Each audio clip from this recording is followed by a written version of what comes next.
Okay, the next thing we're going to train today is the hold. So we're going to look at retrieve, gun dog retrieve. So ideally, we will throw a dummy. So a dummy is like this kind of material. A dummy is basically a fake bird, but nothing really like it. And it's not very nice material particularly, and it's quite heavy.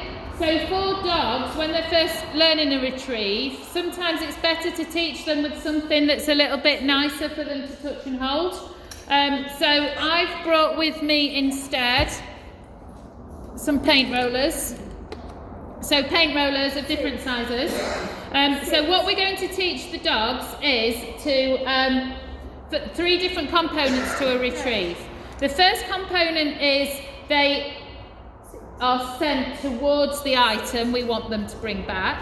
The second component is they bring it back to us.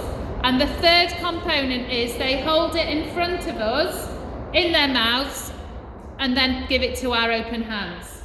So this is the most difficult component, is the third one, because we need to teach them to hold a dummy. So we're going to start off with paint rollers. Paint rollers are light, they're soft, they're nicer to hold, and all we're going to do is a little bit of shaping. So shaping basically means that we are breaking it down into tiny little pieces and teaching them each little element, and we're waiting for the behaviour to happen. So to start off with, we want him to hold this paint roller.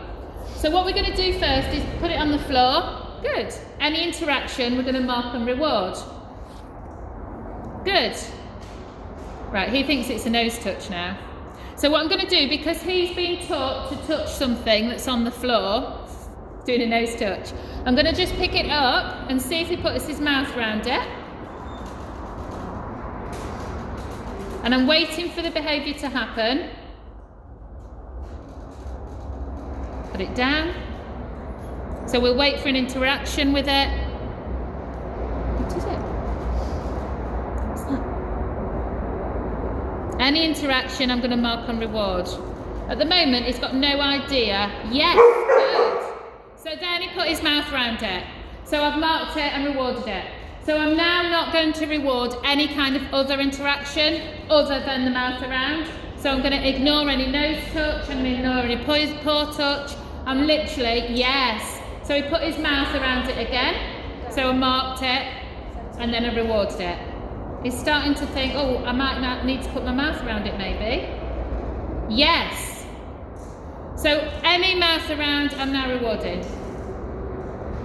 Yes.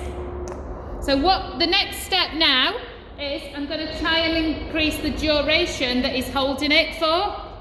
Yes. So he held that for a few seconds. So if he does it as a quick one next, I'm going to ignore it, and I'm only going to mark and reward when he's holding it for a little bit longer. So I ignored that one because it was quick. Yes. So this is how we increase the duration. That was probably about 2 to 3 seconds. That was rubbish, so I'm not even going to...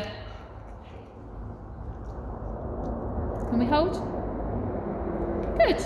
I'll give him that. Can we hold? Yes. So this is how we increase the duration for a hold. Okay? I'm going to bring you all a paint roller, and we're going to teach our dogs to do a little hold.